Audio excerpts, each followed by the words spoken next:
আসসালামু আলাইকুম প্রিয় দর্শক, আমার সামনে দেখতে পাচ্ছেন ইন্ডাকশন কুকারের একটি সার্কিট রিপেয়ারের জন্য আসছে আমার কাছে।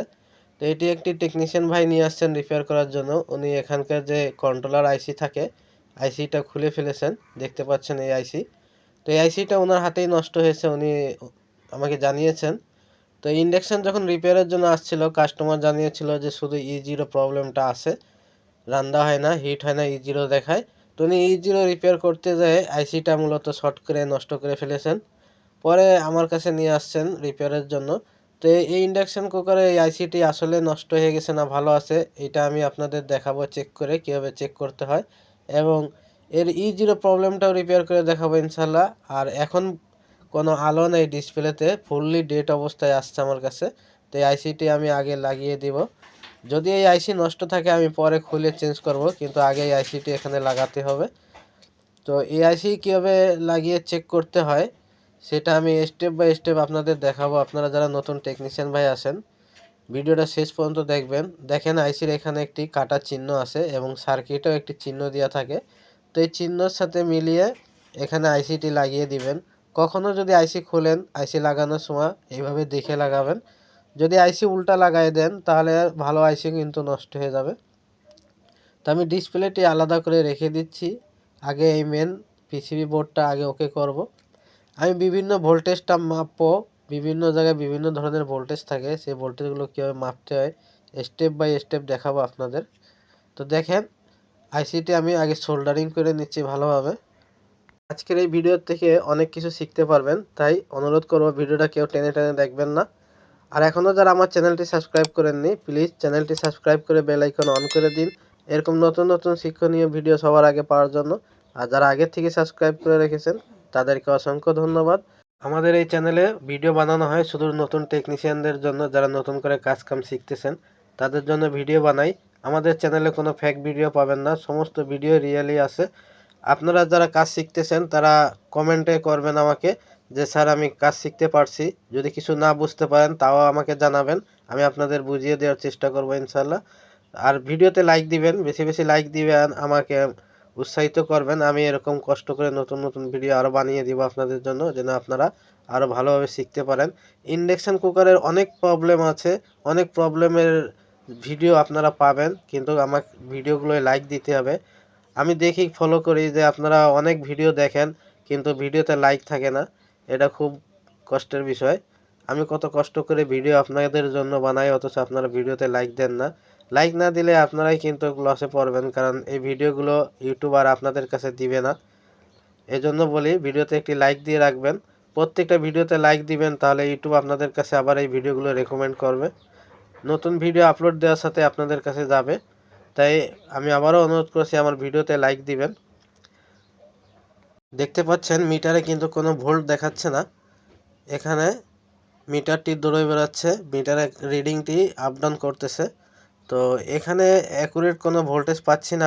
আইসিটি আমি লাগিয়ে দিয়েছি, সুন্দরভাবে সোল্ডারিং করেছি ভালোভাবে।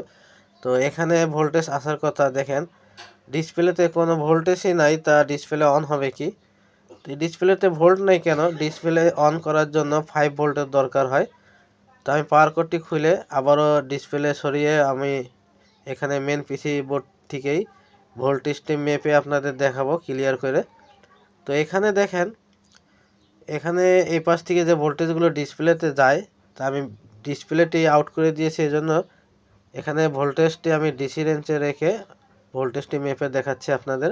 কারণ ডিসপ্লের আইসি যদি শর্ট থাকে সেক্ষেত্রে কিন্তু এখানে ডিসপ্লে লাগালে ভোল্টেজটি আউট হয়ে যাবে। তো দেখেন এখানে ফ্যান চালানোর জন্য 18 ভোল্ট ওকে আছে, কিন্তু ডিসপ্লে চালু করার জন্য যে 5 ভোল্ট দরকার, এখানে কিন্তু কোথাও কোনো 5 ভোল্ট আমি পাচ্ছি না। তার মানে ডিসপ্লে আইসি ওকে আছে, এখানেই প্রবলেম, এখান থেকেই 5 ভোল্ট যাচ্ছে না, এজন্য ডিসপ্লে অন হচ্ছে না।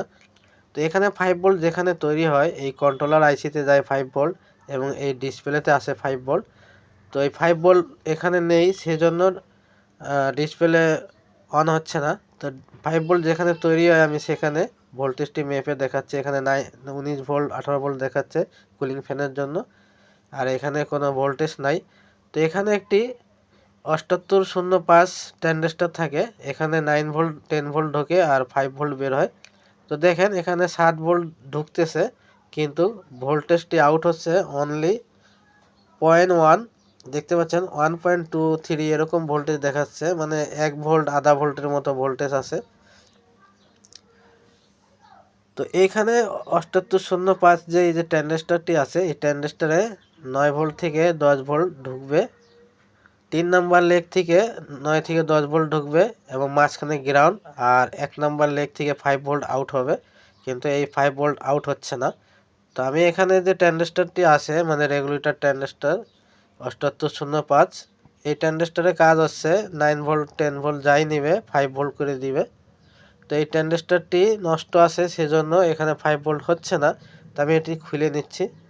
আমি এই ট্রানজিস্টর খোলার পরে এই ট্রানজিস্টরের 1 নাম্বার লেগ থেকে যে 5 ভোল্টটি আউট হয়, আমি ওখানেই আলাদা 5 ভোল্ট কানেকশন করে চেক করব এই কন্ট্রোলার আইসি এবং ডিসপ্লে।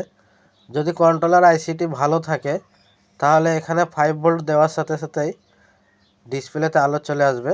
তো দেখতে পাচ্ছেন আমি কিন্তু এখানে আলাদা 5 ভোল্ট জয়েন করে দিচ্ছি, মানে কানেকশন করে দিচ্ছি। তো এখান থেকে প্লাস ভোল্টেজ আউট হয়, ট্রানজিস্টরের 1 নম্বর লেগ থেকে প্লাস ভোল্টেজ আউট হয় 5 ভোল্ট, এবং মাঝখানে ট্রানজিস্টরে গ্রাউন্ড থাকে। তো আমি গ্রাউন্ড দিয়ে দিচ্ছি এবং 1 নম্বর লেগের যে কানেকশনটি আছে ওখানে পজিটিভ কানেকশন করে দিয়েছি, দেখতে পাচ্ছেন। তো এখানে 5 ভোল্ট এই যে কন্ট্রোলার আইসিটি যাচ্ছে এবং ডিসপ্লেতে চলে যাচ্ছে। তো আমি এখন ডিসপ্লে কানেকশানও দিয়ে দেখব। আপনারা একটা কথা মনে রাখবেন, কন্ট্রোলার আইসি যদি ভালো থাকে, ডিসপ্লে আইসি যদি ভালো থাকে, তাহলে কিন্তু 5 ভোল্ট দেওয়ার সাথে এখানে ডিসপ্লেতে আলো চলে আসবে। তো আমি এটা পাওয়ার দেওয়ার সাথে বুঝতে পারবো। দেখতে পাচ্ছেন আমি এখানে প্রোগ্রামার আইসিটি আবারও খুলে নিয়েছি, কারণ আমি যখন পাওয়ার দিয়েছিলাম তখন ডিসপ্লেটি অন হয় নাই, সেজন্য আমি আর আপনাদের দেখাই নাই, কারণ আমি এখানে নতুন আইসি লাগিয়ে তারপরে দেখাবো।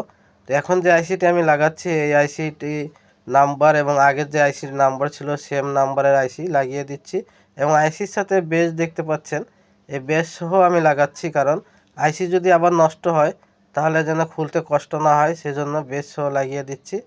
তো এই প্রোগ্রাম আইসির ভিতরে প্রোগ্রামিং করা থাকে সব কিছু, আর এই আইসি মার্কেটে সহজে পাওয়া যায় না। তো আমার কাছে ছিল, আমি একটি আইসি লাগিয়ে আপনাদের দেখিয়ে দিচ্ছি।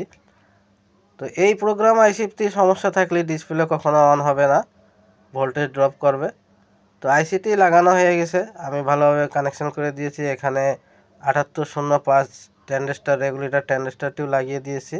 এখন আমি ভোল্টেজটা মেপে দেখাবো আপনাদের, কারণ আমি আগে বলেছিলাম যে এই 7805 ট্রানজিস্টরে 3 নম্বর লেগ থেকে 9 থেকে 10 ভোল্ট ইন হয় এবং 5 ভোল্ট 4 ভোল্ট আউট হয়। তো দেখেন এখানে 9 ভোল্ট হয়ে গেছে, আগে দেখাচ্ছিল 7 ভোল্ট, এবং এখানে 1 ভোল্ট দেখাচ্ছিল, এখন দেখাচ্ছে 4.97 ভোল্ট, তার মানে 5 ভোল্টের কাছাকাছি। তো এই যে ভোল্টেজটা আমরা এখন পেয়েছি এই ভোল্টেজ থেকেই ডিসপ্লে অন হয়ে যাবে ইনশাল্লাহ। তো আমি ডিসপ্লে কানেকশন দিয়ে দিচ্ছি। এখন আমি পাওয়ার কট লাগিয়ে দেব। দেখতে পাচ্ছেন পাওয়ার কট লাগানোর সাথে কিন্তু ডিসপ্লেতে আলো চলে আসছে। তো এইভাবে কাজ করতে হয় স্টেপ বাই স্টেপ। আমি আপনাদের যতটুকু পারিছি বোঝানোর চেষ্টা করেছি, এখনও অনেক বাকি আছে কাজ শেখার। ভিডিওটা শেষ পর্যন্ত দেখেন, আরও কিছু শিখতে পারবেন।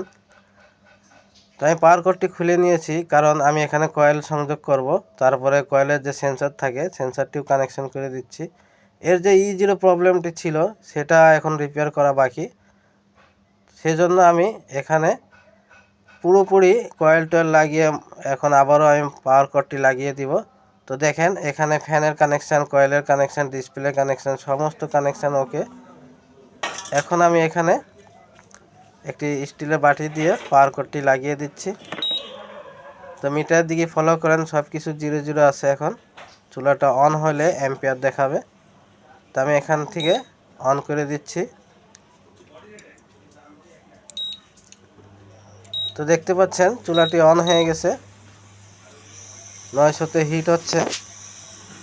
তো এই E0 প্রবলেম ছিল, এই E0 প্রবলেমটা আমি ঠিক করেছি।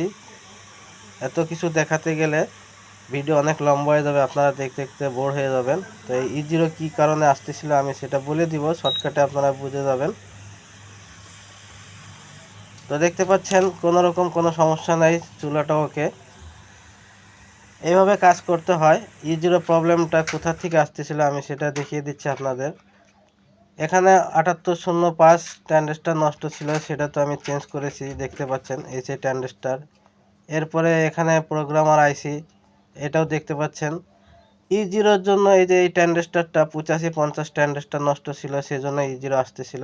আর এখানে একটি রেজিস্ট্যান্স পুড়ে গিয়েছিল 22 ওহমের, যেটা 18 ভোল্ট সিগন্যাল দেয় আইজিবিটিতে পালস ভোল্টেজের হিসাবে।